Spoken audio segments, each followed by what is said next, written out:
Hi everyone, and welcome to today's forum on which is the second of 3 forums on reimagining Singapore with changemakers in Singapore. Now, this series of forum is part of a larger project of the Institute of Policy Studies on reimagining Singapore, where we look at how we can achieve happiness, prosperity, and progress for Singapore in 2030 and beyond. Like the first forum, today we will invite our guests to tell us what they have been doing in their own domains of change, the changes they hope to see in the next decade, and their reflections on the processes and factors required to bring about positive social changes. This series will contribute to the final report on reimagining Singapore. I am Natalie Pang, and I am faculty member at the Department of Communications and New Media at NUS. And prior to that, I was Senior Research Fellow at IPS. I am going to be your moderator today to receive and ask all the questions you have, as well as to facilitate the conversation with our panelists over the next one and a half hours or so. Now, before we start, just some housekeeping announcements. Please note that this session is being streamed live on Facebook. It will also be recorded and uploaded on the IPS website and Facebook page later after this forum ends. So while the forum is going on, please submit your comments and questions at any time through our Facebook comment section. We will also try to answer and attend to your questions, as many of them as we can. Now that we are done with housekeeping, let me introduce the topic of our forum today. Now, the latest report from IPCC might concern many of us with very clear messages that urgent actions are required to deal with the emergencies that are already here in our climate and environment. But sustainability is also very much about social sustainability. The United Nations, for instance, identifies reducing inequality and promoting sustainable social communities as some of the key sustainable development goals. I also remember a time, probably more than 2 decades ago, when I spent about 3 weeks being part of a team of bird watchers and researchers studying biodiversity in Sulawesi, Indonesia. And one of the biggest takeaways for me was really about how it is so crucial for us to also understand and tackle that partnership and sometimes tensions between human communities, their aspirations for livability and the natural environment. So what does sustainability look like for Singapore right now and in the near future? We will tackle these questions with our forum this afternoon. And with that, I'm really delighted to introduce 4 changemakers that will be speaking on our panel today. Ms. Lasrina Hamid is co-founder of the Singapore Youth for Climate Action, a network of Singaporeans working for climate action. In 2015, she participated at the UN conference in Paris, representing YOUNGO, which stands for Youth Non-Governmental Organizations. Lasrina has been doing a lot of voluntary work to help the environment since 2009, and is also a recipient of the National Environmental Agency NEA Eco-Friends Awards in 2016. Next, we have Mr. Irshad Ramdan, who is the co-founder of Young Sustainable Impact Southeast Asia, short for YSI Southeast Asia, whose mission is to empower Southeast Asian youth to solve sustainability challenges through annual innovation programs. So more recently, YSI Southeast Asia has been incubating startups in the food and agriculture, circular economy, as well as clean green energy spaces. Irshad also co-hosts a podcast called Impact Insight, where he interviews founders, funders, and makers in the green innovation space. Next, we have Mr. Chai Ingzo, who is known to many of us, and he is a licensed Singapore tour guide and director of Citizen Adventures, where he leads walking tours of local communities and organizes initiatives to address social issues. Citizen Adventures actually began as Geylang Adventures in 2014, and Geylang Adventures organized activities to promote sustainable development of the area and its community to support low-wage migrant workers. And he has also organized many activities in an attempt to build social divides between migrant workers and locals. In 2019, Geylang Adventures became Citizen Adventures to broaden efforts to serve the marginalized. There's been quite a number of signature events and programs, and this includes Back Alley Barbers, Majula Belanja, Adventurous Fellowship, and as well as the COVID-19 Migrant Support Coalition. For all his work, Inzo was also awarded the Singapore Youth Award in 2017 and was also featured at the National Day Parade in 2018. Last but not least, we have Mr. Larry Yong, who is Executive Director of Participate in Design, a non-profit design organization that helps neighborhoods and public institutions design community-owned spaces and solutions. He is a strong advocate for participatory and community-centric approaches in the design of cities and neighborhoods. Now, Larry has an impressive portfolio of participatory-based works spanning multiple themes from neighborhood planning, public space design, community art installations. This year, he was also named a World City Summit Young Leader. So congratulations to you, Larry. I began by introducing this forum as a conversation. So it bears reminding that this is not just a conversation between all of us on this forum, but it's also a conversation with you. So once again, I would like to invite all of you to leave your comments and questions using the Facebook comments section during the forum. Hi, Lastrina, Ursad, Inzo, and Larry. Thank you so much for taking time amidst your busy schedule to join us this afternoon. Let me start with the first question for all of you while our audience and everyone that's listening are preparing their comments and questions.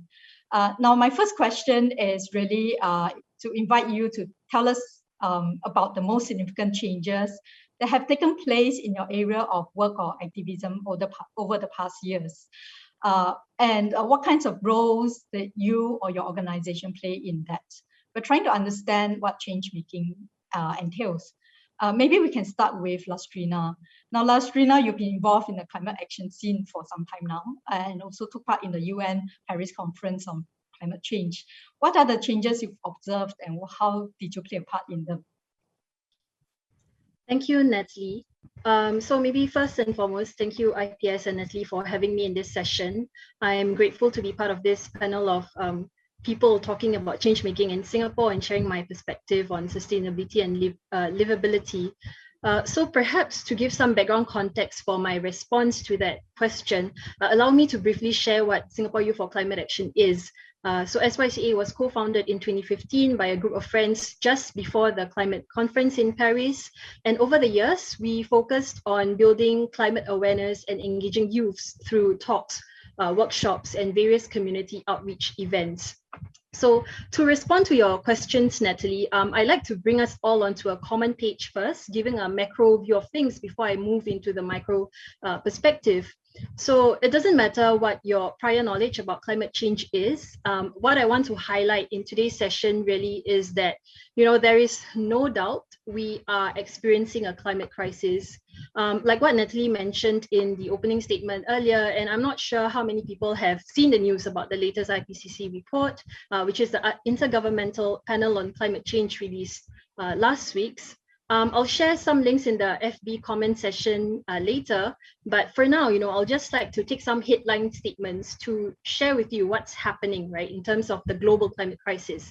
So it is mentioned that it is unequivocal that human influence has warmed the atmosphere, ocean, and land, and that many changes due to the past and future greenhouse gas emissions are irreversible.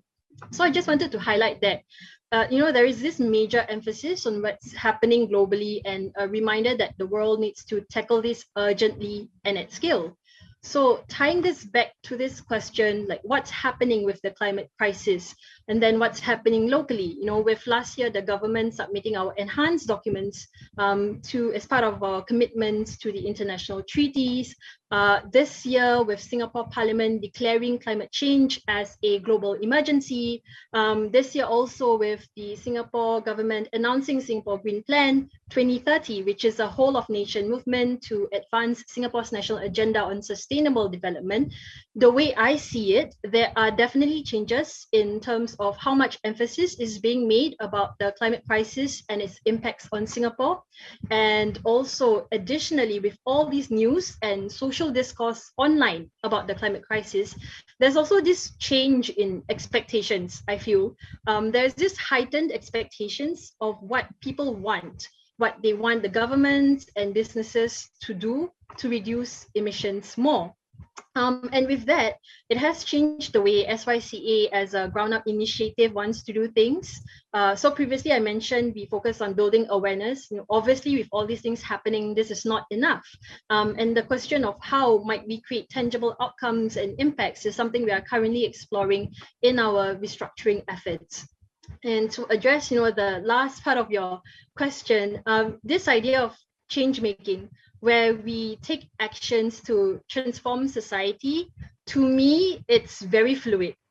Society changes, context changes, environment changes, the kind of actions we need to take changes as well.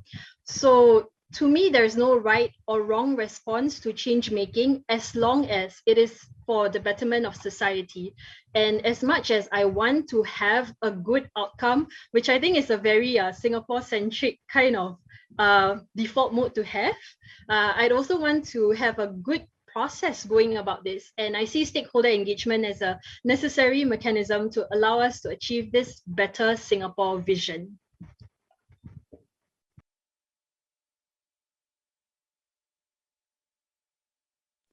Thank you so much, Lastrina. That was excellent. I really like your point about how change making is fluid, and your point also about how society changes and aspirations also change, right? Next, I'd like to invite Irshad to share and respond to my question. Now, Irshad, you've been doing a lot of work with YSI, Southeast Asia, also especially in the context of innovating and incubating actually youth, right, in coming up with innovations and innovative solutions in response to issues associated with food and agriculture, clean energy. Would you mind sharing more about that? Sure. So thanks, Natalie, and thanks, IPS, for having me. So maybe I can give a very brief overview about what Young Sustainable Impact Southeast Asia is, what we've done. So basically, YSI Southeast Asia, the flagship activity that we do in 2018, 2019, 2020 is a 5-month-long innovation program. How it works is that participants go through a 4.5-month-long program online where they work with either their teams locally or teams within the region remotely. And after that whole 4.5-month process, we actually fly them down fully funded to Singapore, where they work on advancing their solutions, and they also have the opportunity to pitch to impact investors, corporate corporate representatives, etc. And the reason why we did this going into 2018, when we first started the organization, is that we understood the need for activism as well as work to be done on the policy level. But we also recognized that there needed to be an organization that focused on allowing youth to innovate more from a private sector perspective. So how do you start entities in order to drive specific points of impact? So we started with a very optimistic point of view that so long as you had knowledge about the innovation process and you had a very clear idea of what the issue you wanted to solve was, you'll be able to solve it. We had mixed levels of success, especially in our early year. Eventually, fast forward to 2020, we actually focused in on food and agriculture, clean energy, and the circular economy, primarily because a lot of people within our team had a specific, a specific heart for environmental issues, which was not where I came from when I started with this organization. My background's in the medical space. I wanted to work on SDG 3 through innovation. I had a change of heart as I worked along with these people, and eventually that's where our focus kind of came in. So I think that over time, within our organization, that's the main change that happened. Like we started from all aspects of sustainability, all 17 sustainable development goals, ranging from the environment to social as well as governance, to finding a niche of sorts for environmental issues, and not just having a general innovation program, but also allowing participants who go through our program to understand the nuances behind trying to drive solutions related to the environment in order to reduce pollutions, reduce greenhouse gas emissions, as well as to ensure that people continue to have resources in order to continue to survive. But this is actually a larger trend that we do see from different other programs like ours. They are starting to go from, oh, let's solve everything related to SDGs, let's find a niche and let's actually try to drive solutions towards them. Yeah. And finally, just one other point to note, this decision for us to actually focus in on the environmental challenges rather than the social related challenges is not exactly an easy one, especially if we were to choose a data-driven approach. Because when we first ran our program in 2018, we had 800 applicants. Of the 800, we allowed them to choose 3 SDGs that they wanted to work on. 400 of them chose quality education, and 300 of them chose good health and well-being. So we were actually making a decision in spite of the data that we were given. And in fact, from 2019 to 2020, we had a drop in applicants, but we did that because we wanted to focus in on the environmental related issues. Yeah, so that's all from me. Thanks, Natalie. Thank you, Irshad. Actually, before I invite Inzo to speak, actually, there is a question that just came up, and I thought it's quite apt that I ask it here. So this is a question from Mary Thomas, who asked, there's so much talk about climate change, right? There are actually, this is not the first time now. We have multiple actually reports that actually send the same message, which is code red, right?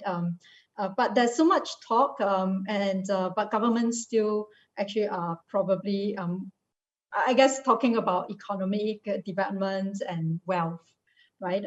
So Mary Thomas asks, no one seems bothered about climate action, but there is a lot of talk about climate, right? What do you think, right? Is it really the case, right? There is actually more talk than action. Lasrina, do you want to take a go at it, or do you want me to respond first? Yeah, I mean, just to have a better understanding, I replied to Mary's comments asking maybe like what's her idea of what climate action looks like. So I'm not sure if Mary, if you saw that, but maybe while waiting for Mary's response, Irshad, you can share first. Yeah. Sure. So I would like to question the premise actually, whether there's okay, not so much question the premise, but more kind of dig into the premise of the question a little bit, whether or not there's a lot of talk but no action. So at least like from a governmental perspective, like we are seeing initiatives from the clean energy perspective as well as waste management perspective, which admittedly are not perfect, but there are things that are happening in that space. And on the ground, when talking to both entrepreneurs within Singapore as well as the rest of Southeast Asia, there is a little bit of a difficult conversation that's happening within amongst peers as to whether or not things that we do on the ground are actually going to move the needle or anything. But I think one thing that I do observe from entrepreneurs within this space, at least, I'm not going to talk about the wider public, nor am I going to talk about the government, but from people who are taking action silently, there is a very profound and pretty respectable heroism with regards to trying to push forward solutions that some of them actually, a lot of them actually know are imperfect and don't actually cover everything. But the fact is that all of these imperfect solutions done by people one after the other, it might not be it might not result in the change that we're looking for, but we still need a lot more people pushing at these solutions one after the other. And I do have a certain degree of optimism, at least, that people are talking, but they're also trying to do. Just because the trying might not be perfect doesn't mean that is all talk from my perspective, from the entrepreneurial side anyway. Lastrina, do you want to have a go? I think you have another perspective on this. Thanks, Irshad. I think for me, I'm quite interested to find out what Mary's idea of climate action is, because I think, like you mentioned, your perspective from the social entrepreneurship and private sector side of things. For me, the way I look at things, it's usually from the macro perspective. And so if I were to look at what the Singapore government has submitted to the UN, and I'm just looking at like, okay, maybe I'll just look at the one document, right? Nationally determined contributions document. The previous one that we set in 2015, we pledged that by 2030, we'll reduce emissions intensity by 30% from 2005 level.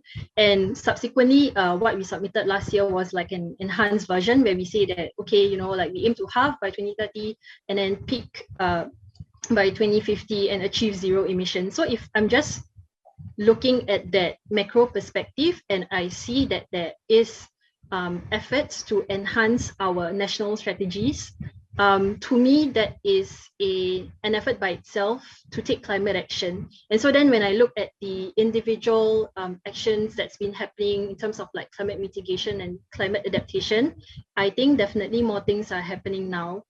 And like what you mentioned, if we look at specific groups of people are also trying to address climate issues based on what they can do, right? So one example that I like to use this year is what's happening in the curriculum scene. So with Singapore Green Plan 2030, for example, the geography department under the MOE curriculum geography unit under the curriculum department actually tried to integrate the Singapore Green Plan into their curriculum, and then they posted it out on an online resource, which actually many other people can access as well. And I thought that was such a nice move to make just-in-time lesson plans so that more people are aware what's going on, and so that teachers themselves are empowered to have certain knowledge to then communicate and translate that knowledge to their students. So I'm just like looking at that macro perspective. I'm looking at specific things that's happening on the ground, and maybe even online, the kind of discourse that we're having online now. There's so many Instagram accounts advocating for climate action. There are accounts utilizing creative illustrations to talk about climate change. I always like to use the example of Earth to Dorcas, the Weird and Wild. I think they do great work.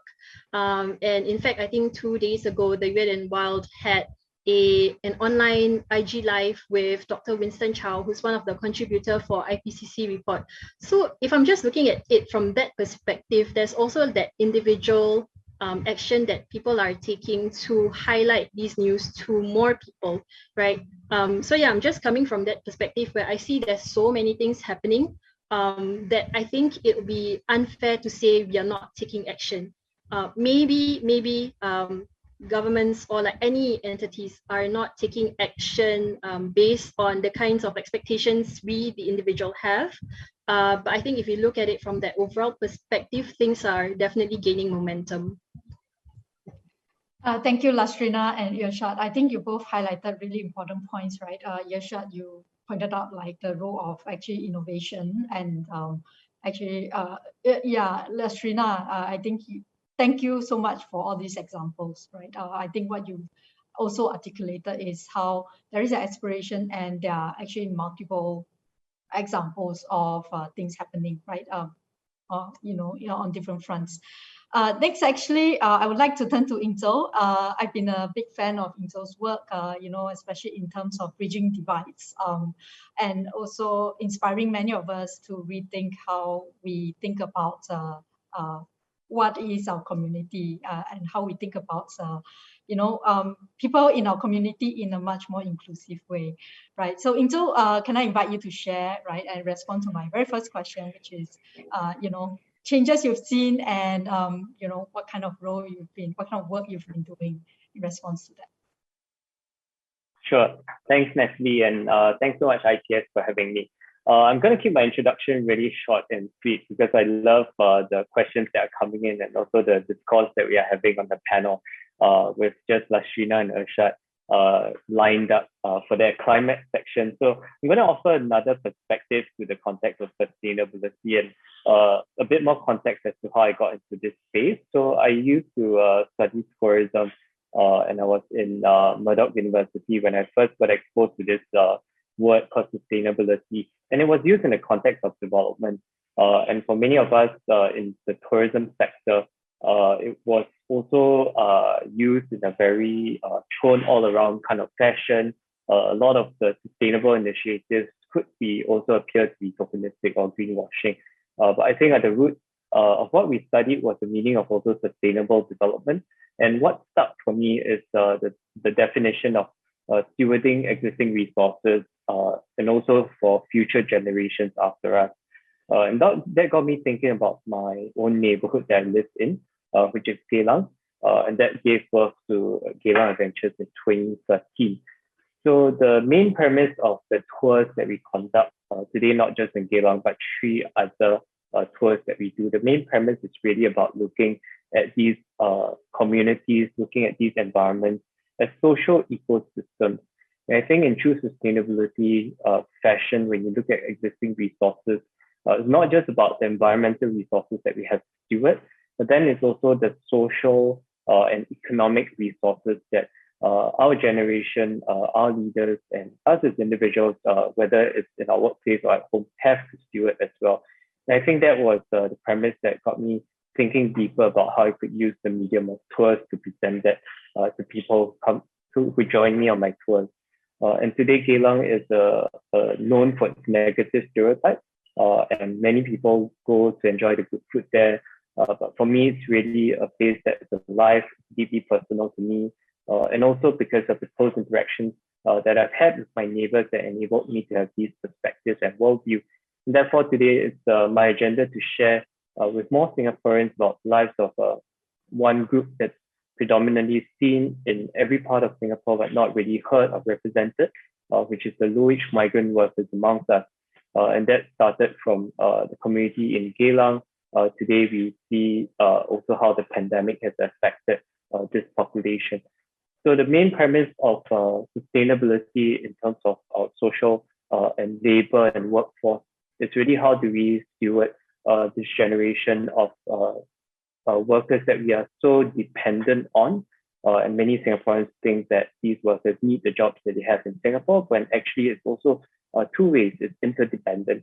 And that's why in social ecosystems, we have symbiotic relationships. And therefore, when we identify this symbiosis, we accede the rightful and justified pay, welfare, and also attitudes that we see the labor and appreciate the labor that they do. And that's one of the learning points that I've taken from the definition of sustainability since 2013. And that has helped scope the other tours that I do today as well. So looking forward to the dialogue and also sharing with the other young people here what that looks like. Thank you, Natalie. Thank you so much, Ingzhou. Okay, there are actually a number of questions that are coming. I'd love to turn to them. But before that, I really want to invite Larry. Now, Larry, when I think of the word sustainability, it means long-term change, right? That carries on. And one keyword, or rather 2 keywords associated with that is really persuasion, engagement, and participation of everyone that's involved. So you've been doing a lot of work at PID, Participate in Design. Can I invite you to share more about the work of Participate in Design, especially in terms of the changes, right, that you've been actually been a part of, right, in the past few years? Thank you, Natalie. And of course, thank you, IPS, for having me today. So I will cut it short because I really want to discuss more on the questions. So anyway, PID started in 2013. And actually back in 2013, when people talk about community engagement or citizen engagement, back then it was really a very foreign term, right? Like engagement, Singapore, why do we need to engage? The government can do everything, right? And I think that is why PID started, because we really want to challenge the notion that, the government and agencies is not a know-it-all. People can play a bigger role if they were given that platform. So I think since 2013, in Participate in Design, we have been trying very hard to really rethink the way we do design or rethink the way we plan our cities? Can we take a more citizen-centric approach, in neighborhood designs or even art creation or public space planning? And that was how PID started. And I think I'm just very heartened that over the years, I think the agencies, have seen the work that we have done. And I think they have also very convinced, I think not just us, but other grassroots organizations on how do we do citizen engagement and the impact it could have on the community. And I think that have also guided policy changes over the years for the government to say, what, I think it's time we should really stop seeing our citizens as just consumers, but can they be collaborators and can we work something along with them? And I think in recent years, we have seen a shift in that, in terms of making spaces more sustainable, right? And I think in terms of making the design more relatable to communities, I think even URA and HDB and many other agencies out there have really started to take a more participatory approach in terms of planning. And I think that is a good thing to see over the years. And I think, of course, last but not least, what is change making, right? How to make it sustainable? For me, it is very simple, really just not just do the way things are, but always question ourselves if this is the right way to do it. And, how can we make it better? And I think that is because of this constant questioning at PID. And I think that's why I think, things are changing. And I hope more young people today in this forum can also question our policies and our leaders. What exactly will make the country move forward in 2030? Yeah, and I think I'll pass the time back over to you, Natalie, and I'm happy to talk more later. Thank you so much, Larry. And thanks everyone for sharing about your work. I'd like to turn to this question by Qin Wu, right? And I really think there are multiple facets to this question. And the question is, how do we ensure that discussion on sustainability and livability address inequality? If what's good for Singapore sometimes means what's good for the majority, or what is good in terms of economic priorities. And I think all of you actually can address different parts of this question, right? Especially in terms of how do we actually include sometimes the minority, right? And minority voices, right? And also actually thinking about their needs, their aspirations in a more inclusive way. And I think Lasrina and Irshad, I'd like to invite you to also actually reflect on your work on in the climate change sustainability space, right? In terms of how do we actually move forward, right, with the discussion on sustainability, livability, to also address issues associated with inequality. Maybe I could invite Inzo to respond first. Yeah, sure. Thanks, Natalie. So hi, Qin, thanks for your question. Definitely agree that we really need to do more to shift our economic priorities to one that is more equal, and to also consider the ones amongst us who are more marginalized or less equal or less represented in conversations that we have that determine how these populations operate. And so for, I guess, the context of migrant workers in Singapore, I think the pandemic has created an opportunity where the discourse of migrant workers and the level of policy change and needs of how the pandemic is needing to be managed have changed what many advocates for migrant workers have been demanding for the past years. But I think at the root of it, we have also identified how the economics of the lives of migrant workers does trump. And at this point of time, for many of the roles that migrant workers play, it's kind of stuck between a rock and a hard place, where there is a quote cascading effect of the lack of migrant workers who are coming into Singapore onto our construction and development, and also to the lives of all of us in the near future. So we are seeing definitely a shift in priorities with the pandemic. I think that has created an opportunity for the conversation of migrant workers, specific to not just the welfare and the kinds of food that they eat or transportations that they take to work, but I think deep-rooted the question of the role of migrant workers in Singapore in the future. and one in 2030, coupled with the silver tsunami, where 1 out of 4 in Singapore will be above the age of 65. And these are deep questions that we have yet to answer as a society. With this interdependence of migrant workers becoming more dependency, how do we then achieve favorable and just work conditions for them to continue staying in Singapore, and also to continue remaining an attractive destination for migrant workers? One of the points in history that comes to my mind, when I think of this position that we are in, was how Singapore, with its diversity of many migrants, really enabled us to be where we are today. Diversity of talents, inputs, and resources that they brought to the table.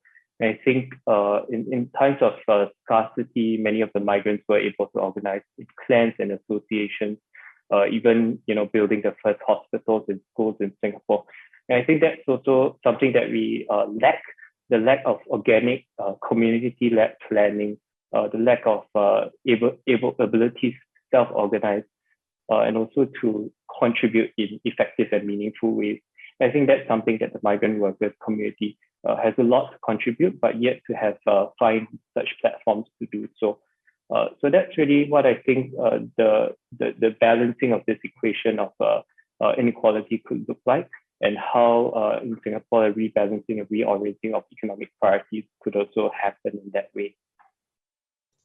Yeah, thanks, Ingzo. I really like your point about diversity, because if we don't address issues associated with inequality, then we can risk compromising diversity, right? So Larry, can I invite you to talk about this as well? Because I think you may have a lot to share, in terms of, yeah, actually it's a nice segue to a question specifically for you about best practices in participatory processes. Yeah, so I would really say that, participatory processes, right now, if we look at how, our mainstream government agencies are doing it, most of our discussion is in English, for example, right? I understand there are constraints over there, but I think in the engagement that PID does, for example, in more mature estates, our design workshops and community workshops are often conducted in different languages. We have dialects, we have Mandarin speaking groups, so that even seniors who are, typically not very good in language could contribute. And I think one thing we have also noted is that, a lot of times we always have, Injo touched on the topic on foreign workers, but I think I would like to touch on the topic on the senior population, which are also another group of, community that are often overlooked. Because a lot of assumption is that, seniors do not know anything, or, their thoughts don't count. Sometimes there are people or even policymakers who may have that kind of, misconception. But if you actually go to the ground and you actually get the officers to talk to the seniors, that's where the magic happens. By just having a comfortable environment, or the different languages that suit to the seniors' needs. Actually, they are not just consumers, they are collaborators with very good ideas to actually make the plan work. But it's just that they need that platform. So again, I would just think that, in terms of making participatory approaches or engagement more inclusive, rather than just limiting to one language, I think that is one positive practice that I think I would say could consider for the future. And I think also really dare to touch on sensitive topics. I think I agree with Injo, certain topics sometimes, we are very afraid to discuss. But I think moving forward as a society, why government are not discussing this topic is because they have the assumption that people, do not want to talk about it. But I think if the voice and the interest is big enough, and people have proved to ourselves that, we are mature enough as a society to talk about these topics, I think that is when participatory design or effective community engagement can happen. And I think we just need to have more faith in our citizens that, we know what is good for our country and society, and we know how to respect one another. And I think that's how a democratic society should work. And I think in 2030, I hope that Singapore will be mature enough for us to move forward with this form of community engagement. Yeah, thank you, Larry. Okay, actually, we have some more questions. Let me just cut to them. Actually, for both Lastrina and Rashad, right? There are actually two related questions. Let me just ask them together. So one question is from Irene, which is how do in your opinion, right, working with youths in your own work, how do you think the youth of today wish to see the sustainable development goals get implemented? Right. Feel free to respond to that question. And there is also, I guess, another question about actually education of climate change. And this is a question from Ryan. What is, in your opinion and in your own experience, what is being done to educate older adults about climate change? Right. The sense is that, yeah, older adults may not be as connected to the issue on hand. So maybe Lastrina, you could start first. Thanks, Natalie. I'm just looking through Irene's question, right? So how do youth today demand SDGs implemented? So I do have to say, when I'm interacting with youths one-on-one, it's very rare that people specifically say, hey, what are your thoughts on SDGs? Let's do something about it. Although yes, in the conversations, I know that people are talking about climate actions, partnerships, access to clean water, sanitation, health, and all those issues. So I think specifically, if I'm looking at specific issues within the 17 SDG goals, there are youths. Okay, maybe because Irene, you're using the word demand, right? So when I look at the word demand, also I'm thinking of specific climate groups. And if you're online on a browser, do check out SG Climate Rally. So maybe I can share this in the chat later as well. But if you look through SG Climate Rally's website,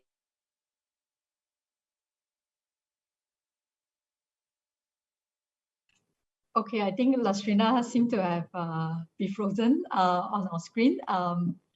So while waiting for her to come back, maybe Irshad, would you like to chime in? So the first question is on youth and how they like their SDGs to be implemented.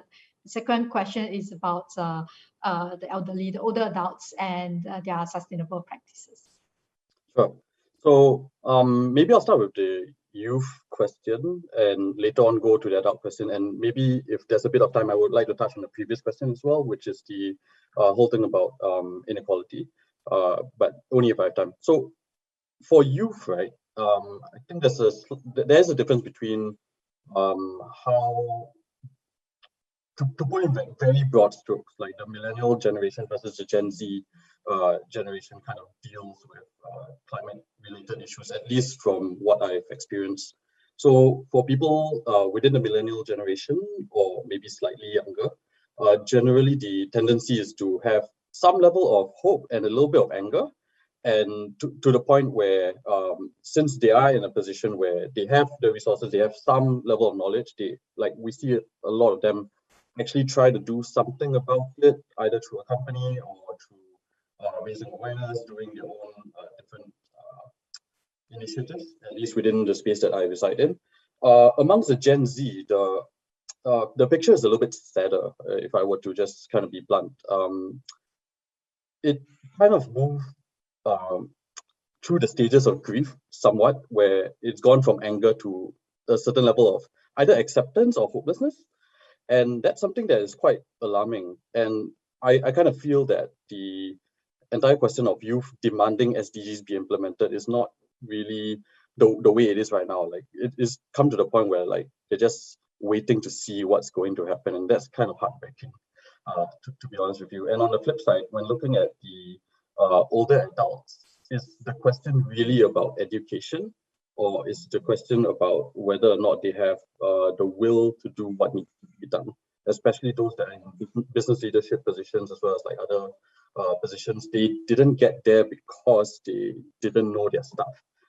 It's just a matter of whether this is something that is a priority for them that they actually want to look into. So that I feel that if they want to know anything about the climate, the IPCC report is not just a report, it's a there are elements of it that are fully not even animated. There are interactive sections of them they can actually do some self-study on, and there are multiple groups that are trying to do awareness raising. Like all they need to do is just reach out. It's not a matter of whether the education is accessible, it's just a matter of whether they are willing to actually engage with it. As for the point on, as the point that Tim raised up, it's a hard question, but the way I do want to engage with it is from a climate perspective. So within at least the team that I work with, and I think in general for people within the climate space, there are two main approaches that people can take when it comes to addressing climate-related issues. Broad categories are the mitigation strategies as well as adaptation strategies. We are still currently in the honeymoon phase where we believe that there are certain mitigation strategies that can be done in order to make the effects of climate change not as bad. It is debatable as to whether or not that's actually true. I don't really want to go into that debate. But in terms of the equity of the effect of trying to engage with mitigation-related strategies, you can argue that putting resources and effort into making sure that climate change is mitigated is something that is going to be useful for all of society, and therefore putting in effort and resources into trying to do something about that is going to have a wider societal impact as a whole. So you can argue that focusing on climate-related issues is inclusive. When it comes to adaptive strategies, on the other hand, and the reason why there is depressingly somewhat of a need to have people actually do some work on the innovation side and to actually come up with solutions to effectively adapt at climate-related issues, especially when the temperatures go up, when there are more adverse weather events. You can say that it is important within our line of work of encouraging innovation, empowering people to do innovation work, not just on the product standpoint, but also on the distribution standpoint, as well as the pricing.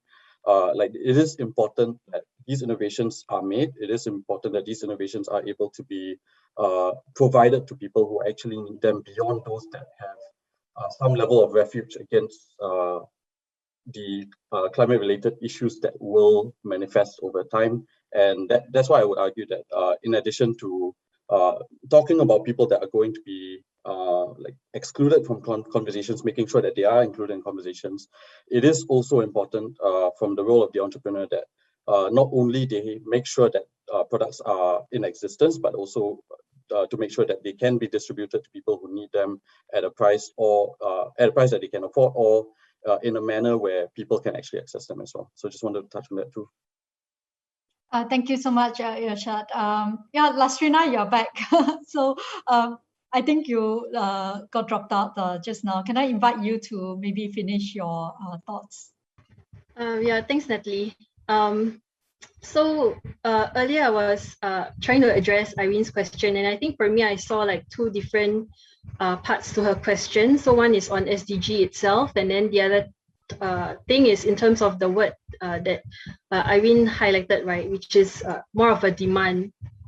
So for me, in terms of SDG, in my personal interaction with young people, I think I rarely hear people saying oh, we are trying to address the SDG. Yes, there's conversations around this, and I do see business competitions around this as well. But I think in terms of trying to demand such that the government does something about the entire spectrum, I don't think I've come across someone who really demands specifically on the SDGs. But then if you look into the specific goals, maybe they say okay, goal 13 on climate action, or I think now we are talking a lot on mental health, so maybe goal 3 on good health and well-being. So maybe there are specific conversations and specific demands/requests on different parties or different organizations to do something about those things. But it's very specific, and it's not necessarily about the entire SDG spectrum, which I think, again, is a point for conversation, because what you mentioned at the start of this conversation, when we talk about sustainability and livability, maybe so far, most of the conversations that we're having in Singapore now talks about the physical environment, talks about climate change, and we rarely talk about all these other strands of sustainability and livability, including clean water and sanitation, which maybe it's something that we don't necessarily talk about on a day-to-day basis, but it's definitely something that some groups in Singapore are facing as well. Things like reducing inequality. I think questions like Trinh and someone else mentioned in the comment section earlier, like how do we actually bridge all these issues and reduce inequality, which to me then at the end of the day, it's a very big topic to try to tackle and address. I myself am not sure what I can do about it. And like there's always this question about, does the individual fall on me as does the responsibility falls on me as the individual, or should I address groups or organizations like what INSO is doing with the migrant workers, communities like that, for them to nudge our policymakers to do more. So there's always like all these questions that I'm trying to address in my head, right? But then for me also, then at the end of the day, I have this like reality check. There's only so much we can do, and also I'm not sure like how much of what people say in general will get integrated into the policy discussions or the proposals that will come in later. And for me, this is something that I also was thinking about earlier. I mean, when we talk about sustainability and climate crisis, and I'm just thinking about the different housings we have in Singapore and how people of different housings and incomes have different capacities to manage the climate crisis. And it led me to think about, okay, like because Incho mentioned about the migrant workers, and I was thinking about the different types of housings that people were living in. And for me, at the end of the day, this question about like what kind of housing are our migrant workers living in, and is it fair because they are the people building Singapore, they are the ones toiling out in the sun, and why aren't we doing more for them? And so then this whole question about like Singapore is livable, yes, but only for majority of the people, and it's not necessarily true for the entire Singapore. Yeah, thank you so much, Lastrina.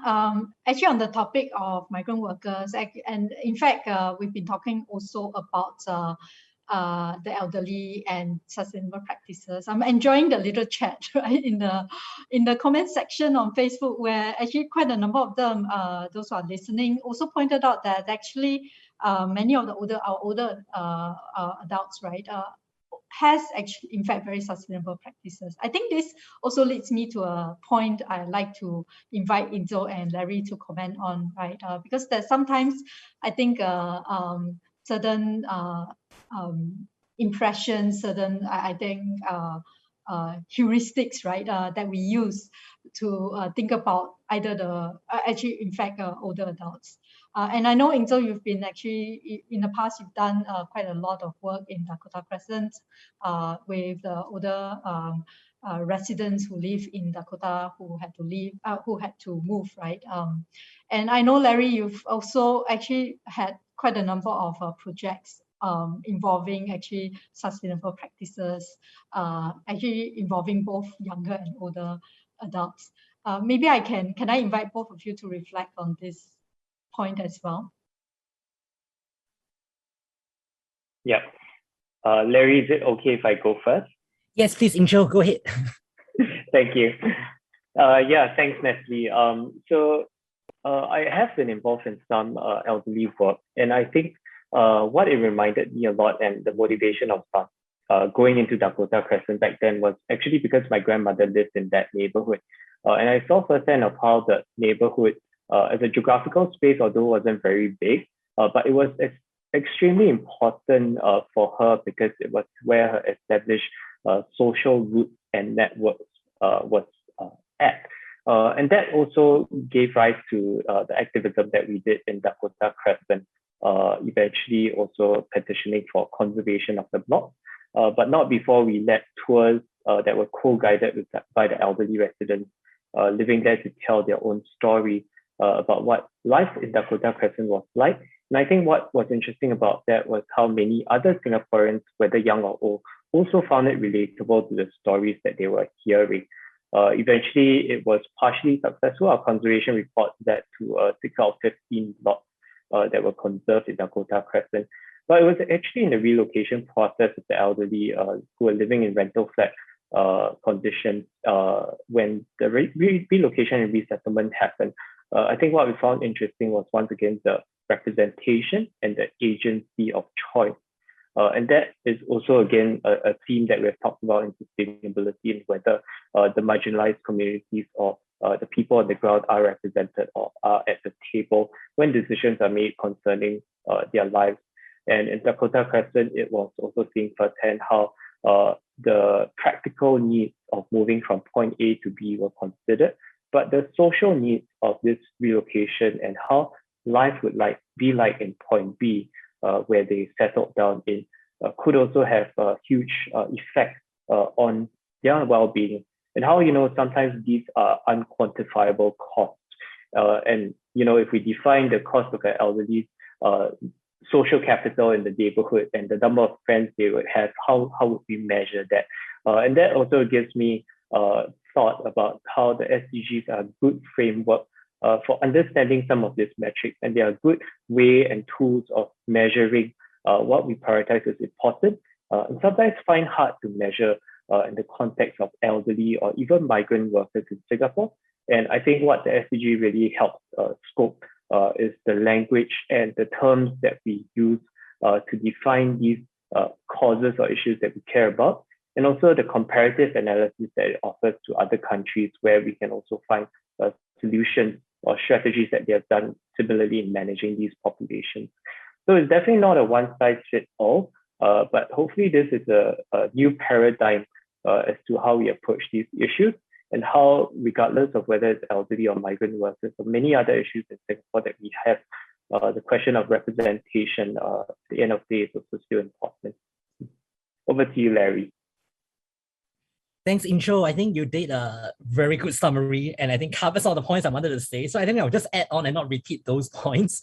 But I do agree with you, intro, that social needs are really important. In fact, I always hope that, be it designers or, policymakers or change makers, we could actually emphasize more on the process, because, even the participatory process of even talking to seniors or getting seniors to contribute ideas, that itself actually improve a lot on, the elderly well-being, and I think also making them feel that, they still have what it takes to contribute back to society. Just for example, we actually co-designed a senior activity center with some seniors in a block of rental flats. And, to be honest, if you go down to the space, the design looks quite normal, nothing too impressive, so to say, but the process itself means a lot to the seniors because they contributed the ideas to the design. They feel more useful in the entire process. They feel like they still have a purpose in life. And I think all this, addressing their social needs and, making them feel important is really the beauty of, community engagement, and not just looking at seniors like, they are just consumers and we need to do something for them. But in fact, they can do something for themselves if only we as change makers, are there to provide that platform, for them. And I think this applies the same for, the minority groups or even the youth groups, right? I think how the process could better empower them and be sustainable in the long run, that the end product, will be usable and relatable to them. Because at the end of the day, process is also very important, as important as the eventual outcome, to make our city more livable and lovable. Yeah. So of course, back to you, Natalie. Thank you. Thank you so much. This is a good time now for my next question, which is actually really looking to the year 2030 and beyond, which is the time horizon of IPS Special Scenario Planning project, Reimagining Singapore 2030, right? Would like to solicit your thoughts, right? Get your thoughts about what I think what do you think are the key trends that will impact your areas of work? And what is one or two key changes you hope to see in your own domain of work? This is really about your perspective about what needs to happen, what needs to be done by 2030. So maybe I can invite Lasrina to respond first. Yeah, thanks, Natalie. I think if I were to be direct, being in the environment scene, I think key trends or items that will definitely affect our area of work would be things like what the IPCC says, or what Singapore submits to the UNFCCC, or what MTI says and how the industry transformation map looks like. So I'm not sure if people are following what MTI is doing, but they're building up these roadmaps for 23 industries to address issues within those industries and deepen partnerships with like governments, firms, industries, chambers, and so on. So I think for SYCA at least, or maybe for ground-up initiatives in general, key trends like these or key items like this are important trends and items to look at, so that we know where the national agenda and direction is heading towards. And then we can also see how ground-up initiatives can support or complement that transformation. And in this regard, I would just like to emphasize again that I think, in general, stakeholder engagement with all parties, including efforts to increase public awareness, is a necessary mechanism to help us create this change, especially if we want to create change fast in the next decade. That said, I do have to say, Natalie and IPS, when I saw this tagline for the research project, right, how will we achieve happiness, prosperity, and progress for our nation in 2030 and beyond? And this is just me speaking as an individual citizen and my personal impression of things. My default mode says that I feel assured that no matter what the challenges are, including what we are experiencing now because of COVID-19, our government and our civil service and the majority of people will know what to do, and they will put in place action plans to address the prosperity and progress part of things. I'm not sure about the happiness part.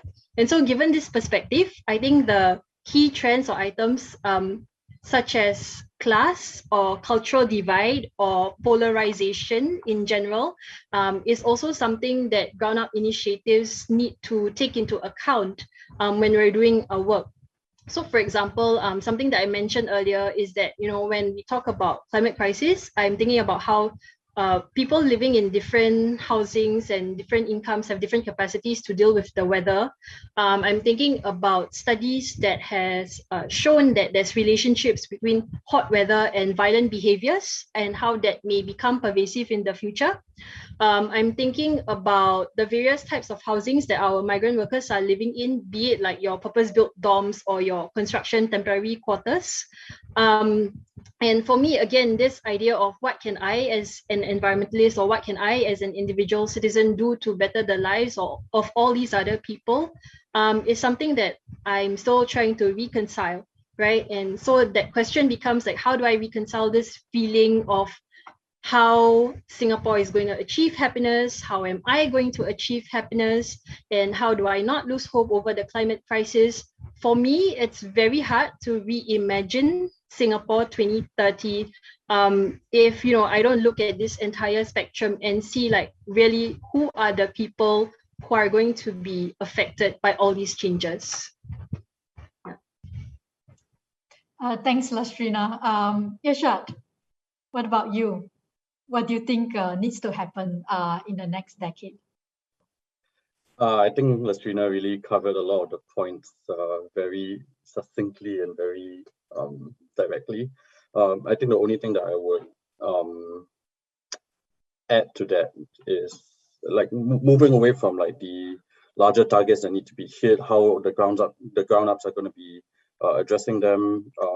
I think one thing that I hope would happen is that people within the younger generation would start to take ownership, not just of specific things that are wrong with the world, but also take ownership over their own personal development, over understanding the deep complexities and intricacies behind each of the different issues, but also the how do I describe this? Like the technical details behind what is possible to implement and what's not, so that on the one hand we have like pockets of people who are advocating for change, who are pushing important messages to go out there for people with the required capital or the required power to actually influence some sort of change. But on the other hand, we also do need like a substantial enough group who are able to wrangle with the difficult questions associated with how do you, at least from the climate side, I'm not going to comment too much on like social issues. I think Inso and Larry would do a much better job than me on that. But I think the whole reason why I've personally gone on the route of innovation is because on the one hand, there is right, there is wrong, there are things we need to do, there are things that should be done, but there also needs to be groups of people and hopefully increased number of people who are not driven by the amount of money that they can make from the company that they work for, but are driven by very fascinating technical challenges that actually have certain outcomes that they will be able to push. That's what I hope for in 2030. How that happens, at least for me, the way I see it is that more people need to engage in entrepreneurship, because that's really the fast track way to understand what can work, what cannot work. And the way that you learn is that it slaps you on the face. But there definitely are different avenues that can be done, either through, like Lassina was mentioning, or like that. There was a mention of, I think in the chat, like integrating climate awareness at a younger age, and like a lot of these existing initiatives, like more support should be given to them so that people are empowered to actually find and implement solutions. That's my perspective on it. Thanks. Thanks, Yashat. Can I invite Inzo to share, your aspirations, your thoughts on what needs to happen, what needs to be done in the next decade? Thanks, Natalie. So I also really agree with Lassina's points, and I think hitting right on the head what it's really about when we're talking about happiness, prosperity, and also the emphasis on happiness. She also mentioned about the integration of issues, right, where we are not just looking at them in their individual silos, but we are looking at climate change relative to also other issues, and how these correlations could also accumulate to a larger storm that's brewing ahead. So I think in 2030, for me personally, and the issues that I work on, I feel like there are always something that the person on the street feels could be quite inaccessible to them.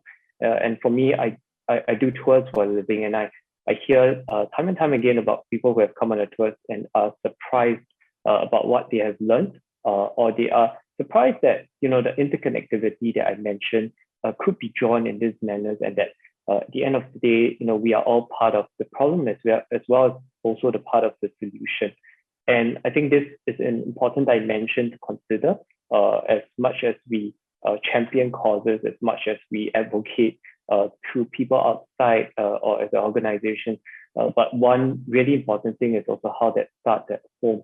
The people around us and the family that we have, our friends, the conversations that we have on a day-to-day basis to mainstream these issues and to mainstream these conversations that should be happening on a larger scheme, whether government or institutional.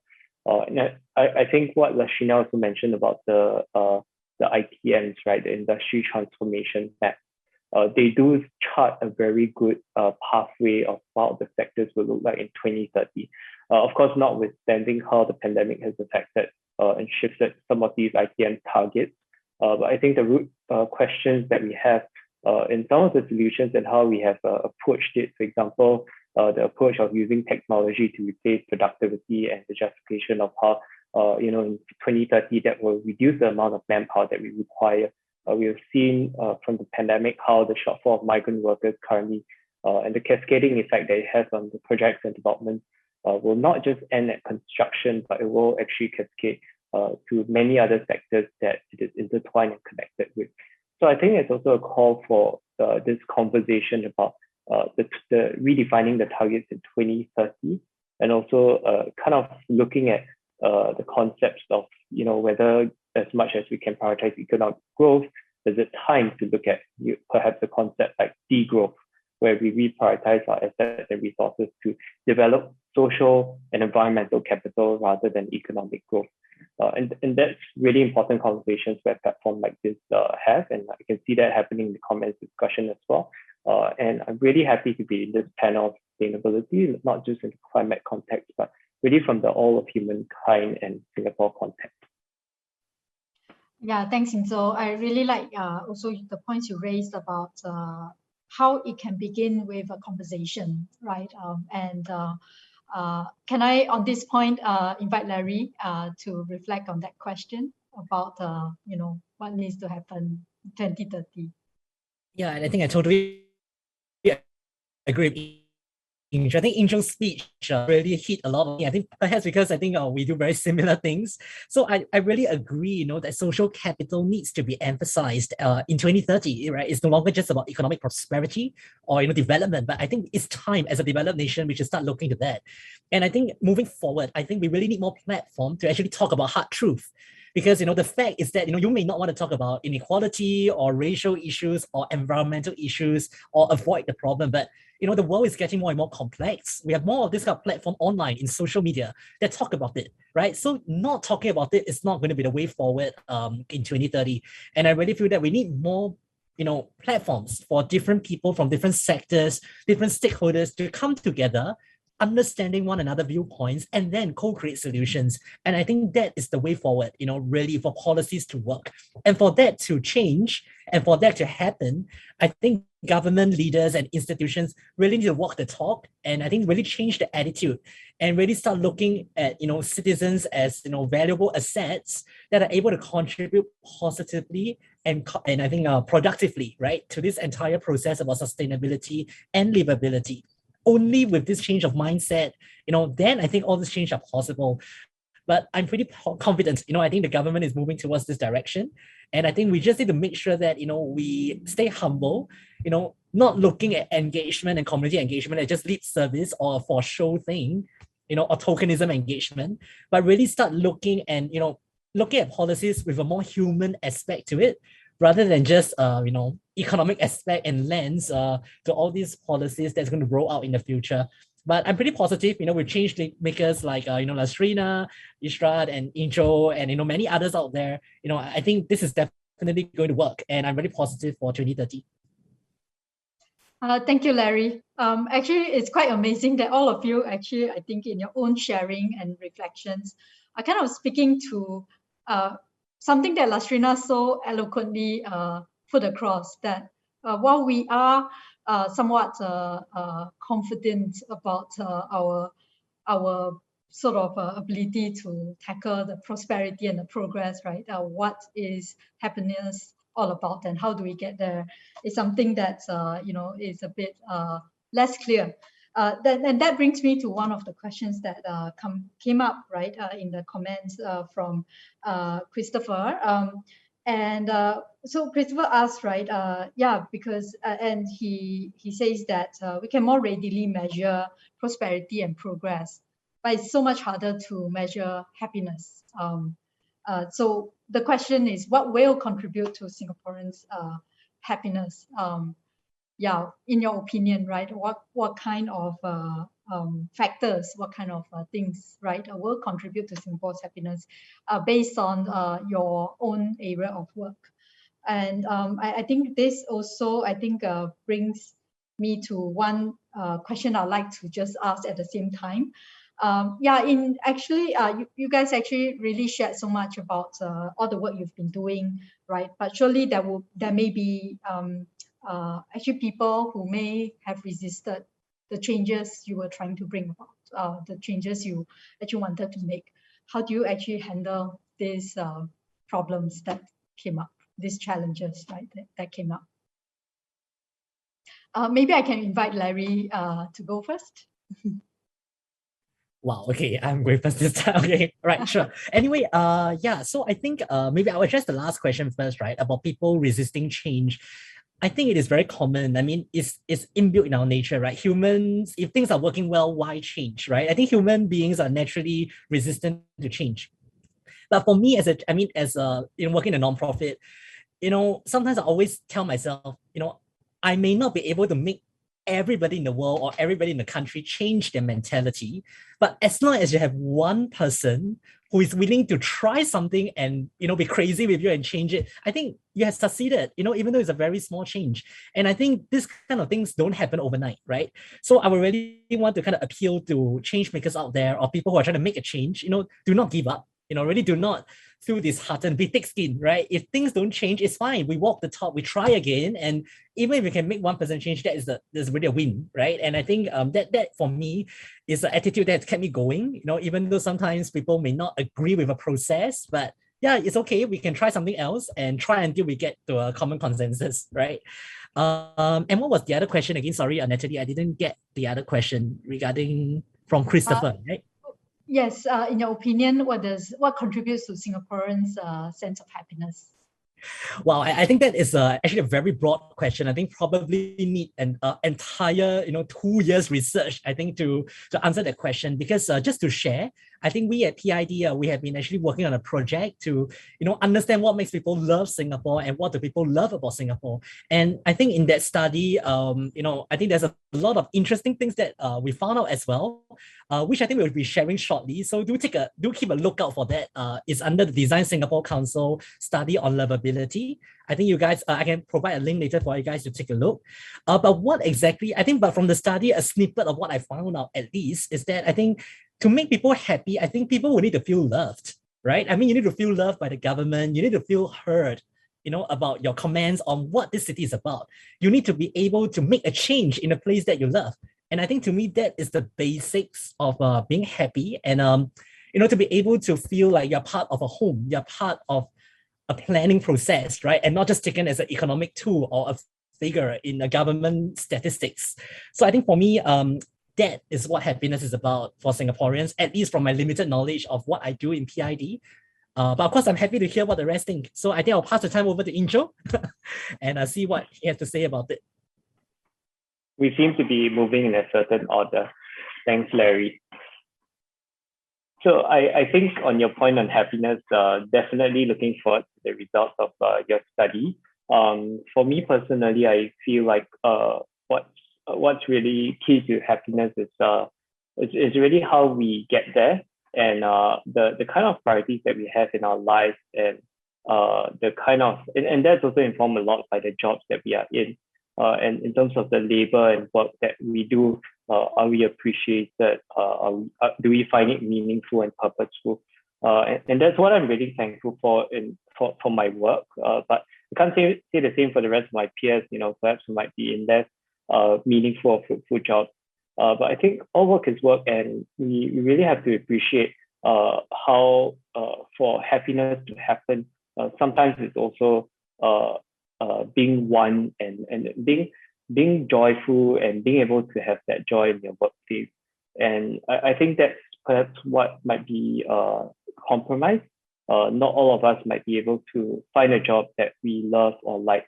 But the other question is, why do we have to work, or what do we do work for? Do we do it to pay off our bills, settle our debts, and aspire for a certain kind of house that we live in? And at the end of that is also re-questioning how society has conditioned us to kind of take the step in our lives towards the next phase. For example, I just got married, and there's a lot to think about in terms of the next step. And I like that the government has a life app to help you kind of plan ahead now. They can input so many key performance indicators of your life and sorts out kind of what the future could look like and what you can afford or what you can't afford. So that's really interesting for me. But does it help me feel more happy or assured? I think that still remains the question. The meaning of my labor, and how many of my peers are also truly not that happy in their work. So I think that's a big part of what we spend our time on, and that's something to be relooked into. Yeah. Thanks, Incho. I think what both you and Larry highlighted is really, I think, the importance of process, right? The importance of actually seeing things as a journey, and actually, not just drive ourselves towards achieving KPIs, right? And outcomes that may be very quantitative, but that journey is also actually equally, if not more important. And also, I think rethinking how we define happiness for ourselves and for our communities, right? Irshad and Lastrina, would you like to add on to anything to this discussion? The happiness question is difficult. Lasvina, you want to go first? This is hard. Yeah, just briefly touching. So there were two questions, right? So one was by Abdul Basit Jasra on how do we manage people who resist change and resist new ideas, and the other one by Christopher, like how do you actually measure happiness? So to Abdul Basit Jastra's question, actually I was like, in terms of resisting change and idea, I was thinking of the term like negotiation. And when I think of negotiation, I was thinking about Tommy Cole and like his tips on handling negotiation. So I think like part of that process, I mean, there's like some steps lah, but part of the process includes building common facts with each other. Part of that process includes looking into each other's cultural box and understanding what we relate to. And also part of that also requires us to have some emotional intelligence as to how the other person is thinking, right? And I think part of that negotiation tips that Ambassador Tomiko was sharing was also like, you must always have a win-win kind of solution. If someone is compromising, then, you know, obviously you're losing something at some point. So it must be a fair and balanced kind of negotiation for both parties. And so when I'm just looking at that negotiation tips, and I'm just looking back at Abdul Basit Jasra's question, I think that can also be adapted to how we talk to people and how we try to facilitate conversations, which may be difficult, right, for either parties. And as to Christopher's question on measuring happiness. So this is totally random, but I recently got onto TikTok and I saw someone sharing that her professor encouraged her to check out this website. It's an online portal called Authentic Happiness website, developed by the University of Pennsylvania, based on the works of Martin Seligman. And so there's a few tests you can do. They ask different types of questions, different angles. And basically from that, if you are someone who wants to quantify things, I think that, you know, is a good online resource portal to check out and try to quantify happiness. But also just taking a step back, I think in general, happiness is not something that we can easily quantify. And I think like Natalie also mentioned this behind the scenes, it's more of a journey, right? And so it's not necessarily something where you can see a tangible outcome as compared to, you know, just appreciating and enjoying the journey. So yeah, I just wanted to add on those thoughts. Yeah. Yeshad, what about you? Maybe if you like, you can choose to tackle that change-making question instead. I think I'll focus more on the change-making question, but I think maybe to touch on the happiness, I don't think I have anything more profound to add compared to what the other three have shared so far. Although one thing that I would want to come back to with related to my work is that some aspect of happiness can be found through agency. And one of the reasons why, even though on the climate side, it does seem that the situation seems quite bleak, I think one very big player in keeping people going is providing them the opportunity as well as the knowledge that it is possible to do something. And I do believe that it is important that for people to, if not be happy, but to be content, like that agency piece is important. So I just wanted to chime in on that. As for the question about like during the change-making journey, like how did we kind of respond to people who resisted to our efforts? To be honest, the moment you slap the word innovation on something, people tend to give you a little bit more of a pass compared to if you're trying to do work within the activism space. So I do echo Lasvina's sentiments when she gave SG Climate Rally a shout out. It is definitely not easy work that they do, especially because you are speaking about certain issues and certain uncomfortable truths that do need to be out there. With that being said, for us, when we don't think about people who have resisted the work that we do. And it's more about the entrepreneurs from all over Southeast Asia that we are trying to guide to a point where they can actually do the innovation work that is important. To us, resisting means finding a point of leverage and really leveraging upon whatever sources of, I wouldn't go as far as to say power, but like finding that leverage is something that is very, very important for us. So from YSIC's perspective, one of the reasons why we went from a holistic, innovation for everything SDG related to looking at food and agriculture, clean energy, and circular economy is because we wanted to have the leverage to say that we specialize in these areas, and it's not a specialization based on a surface level understanding of food and agriculture, clean energy, and circular economy.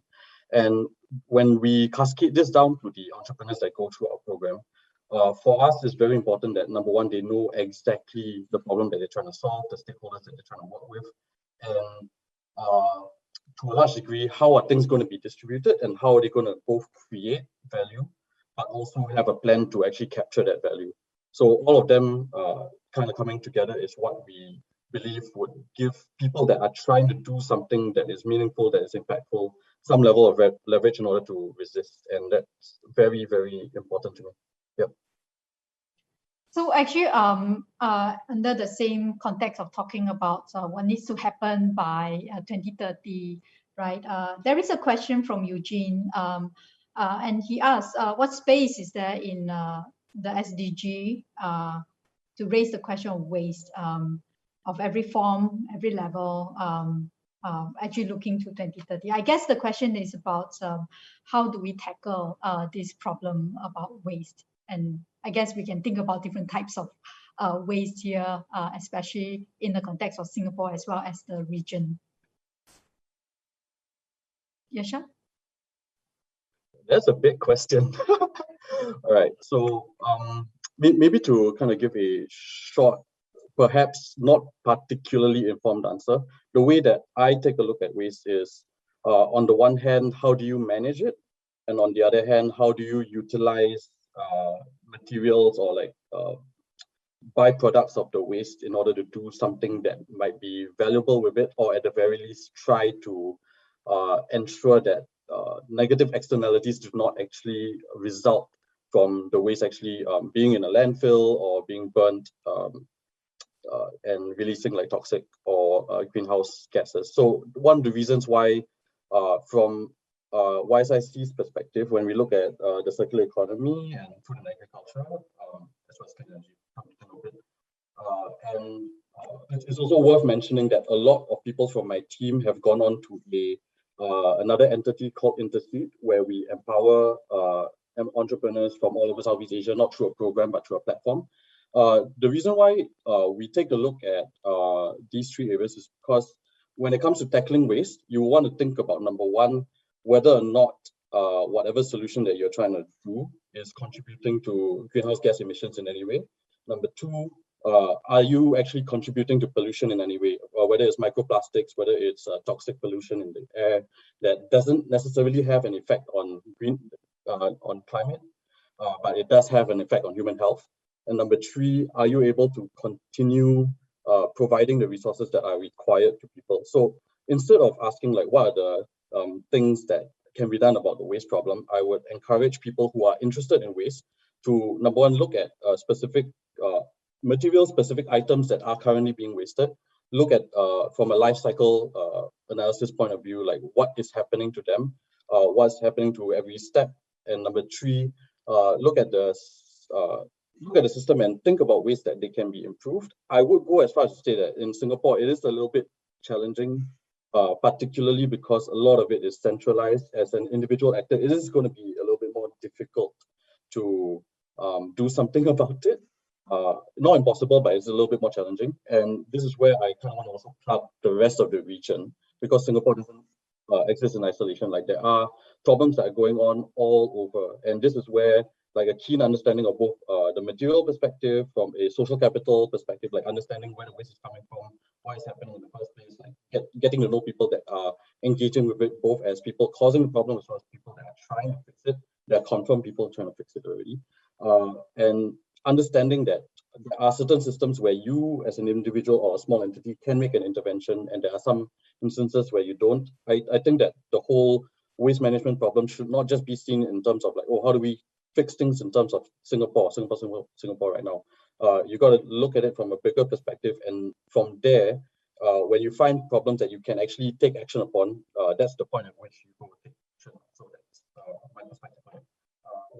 Ashrina, do you want to add on to that? You might have certain points of view. Yeah, maybe Natalie, would you be able to repeat the question? I'm not sure if I got the sure. angle right. Yeah. Yeah, I think the question is on waste and how do we, different types of waste, right? Like food waste and hazardous waste and so on. Different types of waste and what we can do about it.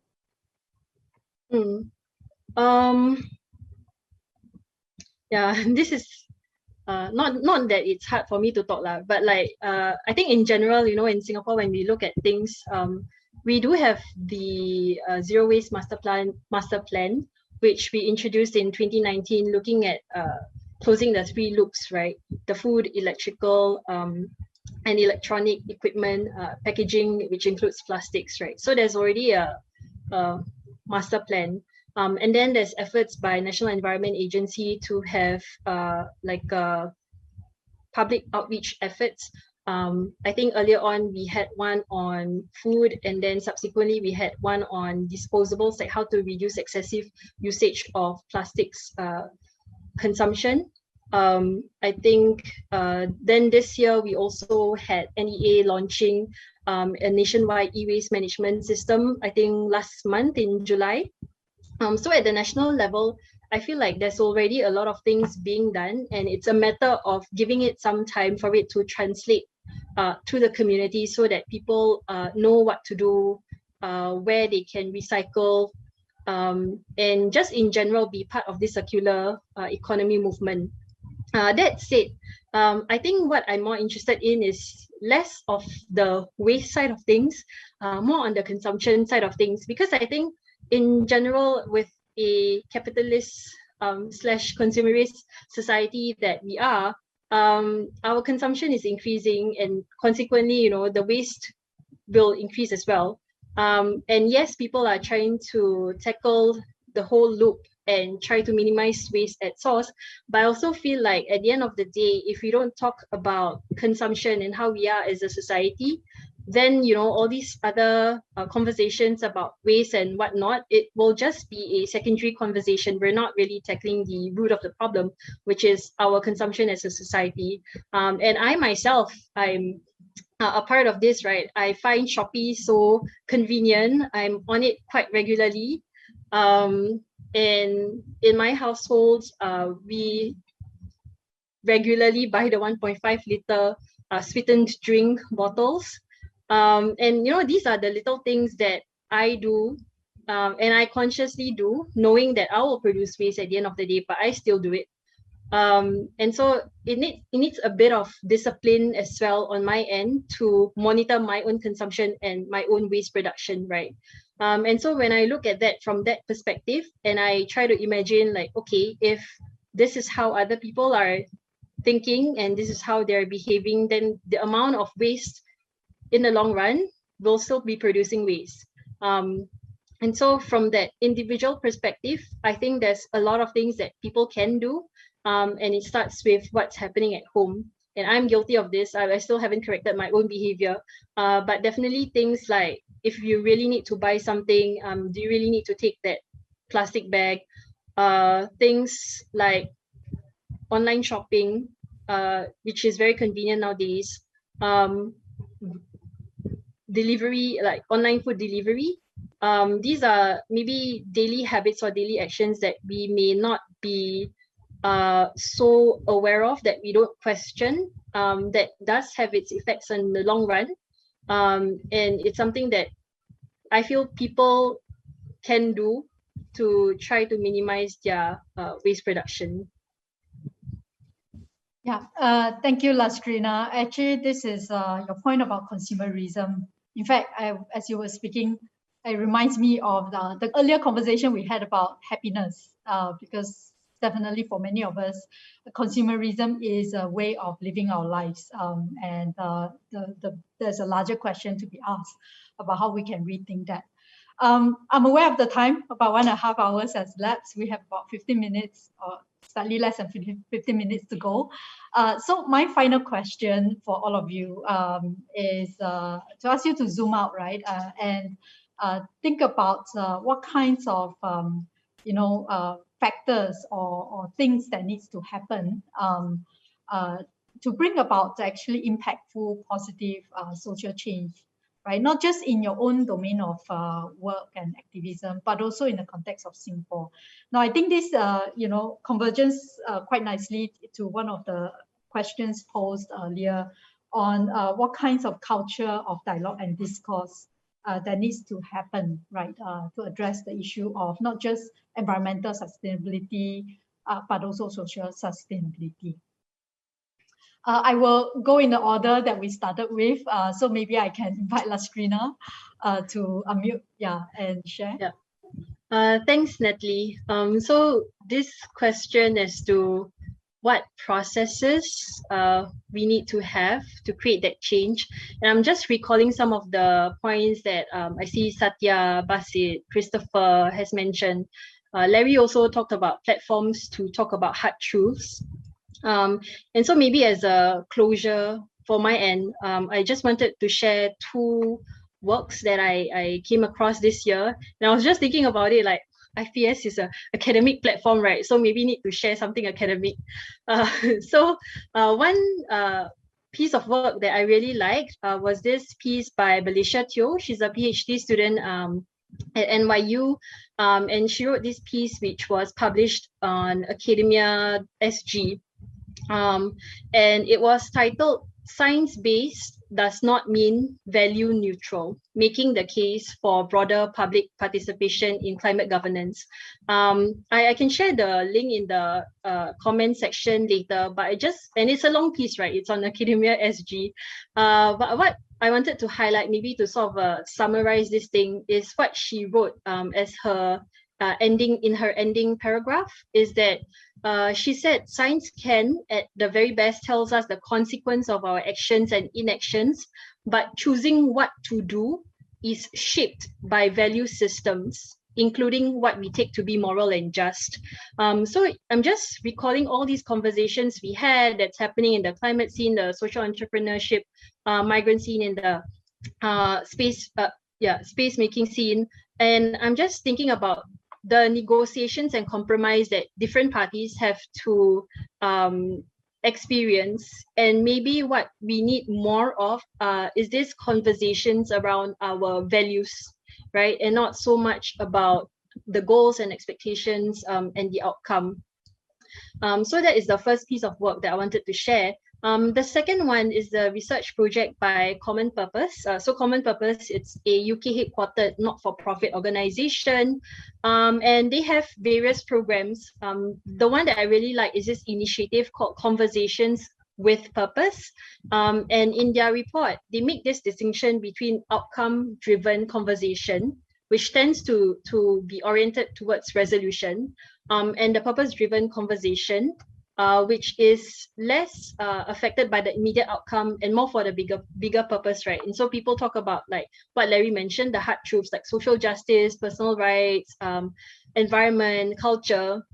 And I think maybe what we need to see more of happening in the next 10 years really is to have these purpose-driven conversations, and to just have that platform for us to enable stronger social discourse and transform society in a way that addresses the puzzle that IPS has put up, which is how will we achieve happiness, prosperity, and progress for our nation in 2030 and beyond. And maybe with these kinds of values and purpose-driven conversation, we'll address that strand on happiness a bit better.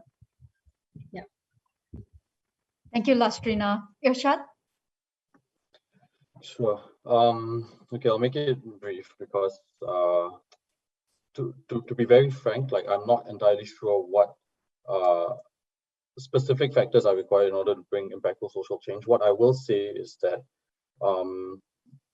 I think for change makers within the space, like understanding that their issue doesn't exist in isolation is something that is really, really important.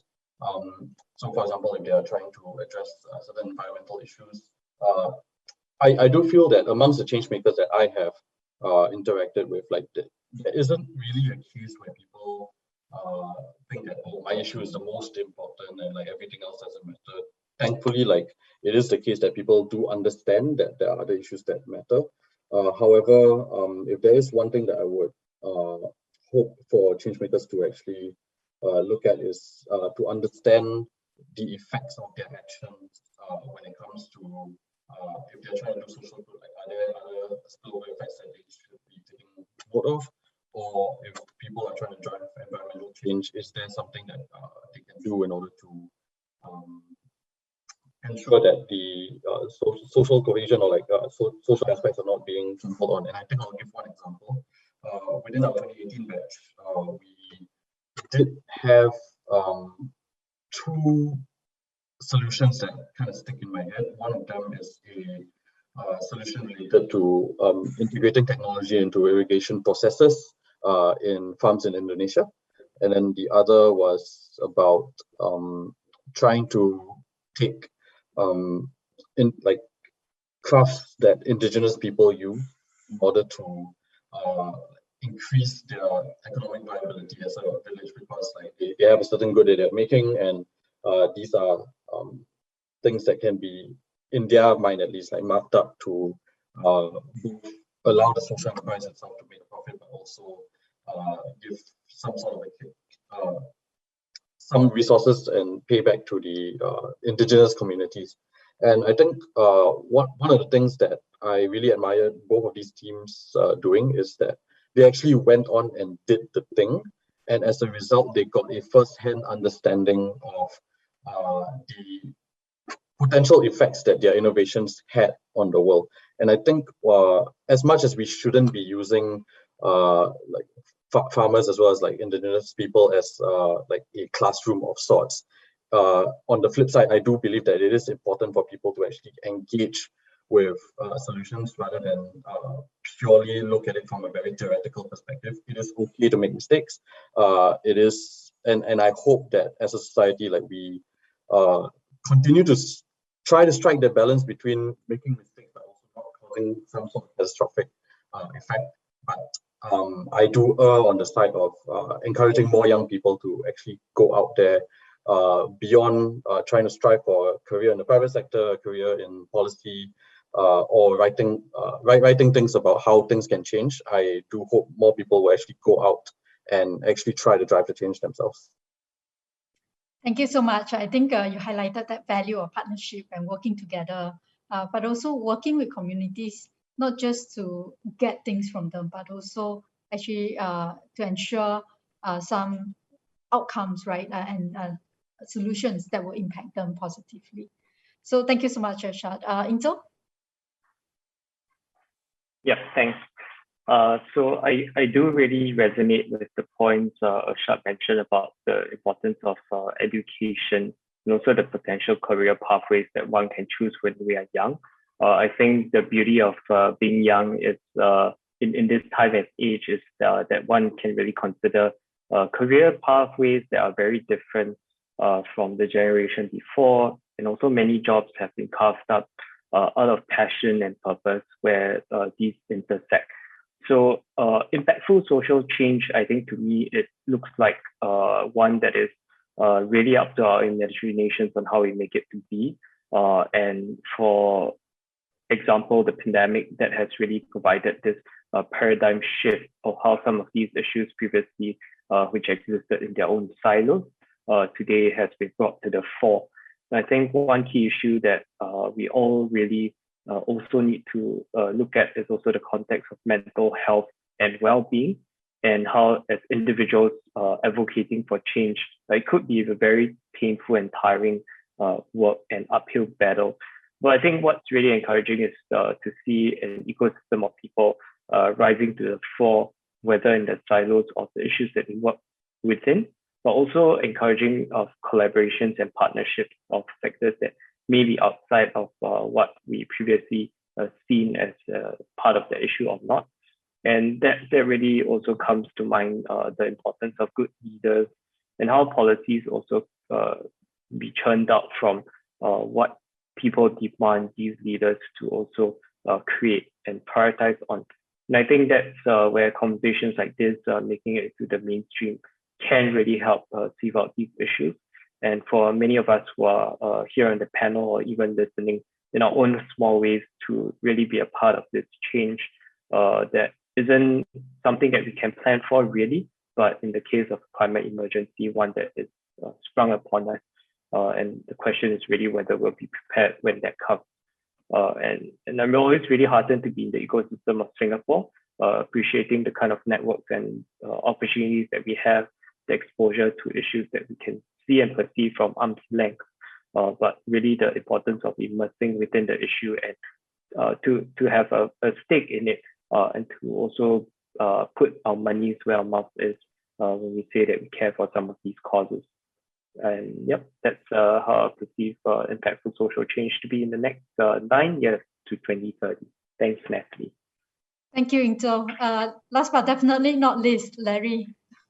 Thank you so much. I think, the three speakers have done so much in summarizing. I'll just keep it short.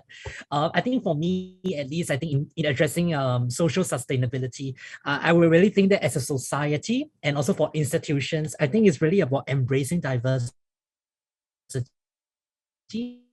Moving forward, I think we really embrace diversity and place more emphasis on equity. I think only with this change of mindset, then I think we can talk about change, right?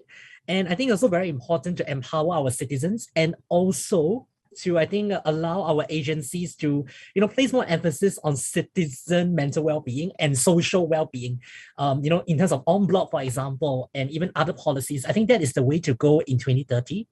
And I think I also made a note over here, it's really about, for us, embracing this kind of messiness and uncertainty, in our society. Moving forward, we really can't escape from hard truth, like I mentioned earlier. And I think it's really about embracing such debate and I think this kind of differences in society. Then I think we can talk about happiness. And, in 2030, I think if all these changes can take place, gradually, and for us as a society to be more democratic and talk about all these things, I think I'm pretty positive, Singapore would be able to achieve a happy society. And I'm really looking forward to that and working together with, various change makers and agencies in making that happen. So yeah, thank you so much, Natalie and IPS. Thank you, Larry. What a positive and impactful message for all of us. Now, our time is up. I want to take a moment to thank all of you who have been listening and staying engaged, and thank you for all your questions and comments. I'm sorry that we're not able to attend to every single one of them, but we will try to attend to some of the questions after the event on our own, right? There will be a round of lightning Q&A that we will put out as a recording on IPS website and Facebook page. Now, we'd like to hear your views on the event. So there is a link that I believe has already been posted in the comment section. We'd like to get your views about, get your feedback about this forum. So please, we would very much appreciate it if you can click on it and submit your feedback on the forum. Please also save the date for our next and final forum of this series on Reimagining Singapore Forum. And this will be happening on the 31st August, Tuesday, at the same time, 4 o'clock, and it will end about 5:45 as well. And this forum will address a different topic on corporate policies and culture, also a very timely topic. So I invite all of you to join us on that day. So with that, thank you all very much. And thank you, Lastrina, Irshad, Ingzhou, and Larry for spending this afternoon with us.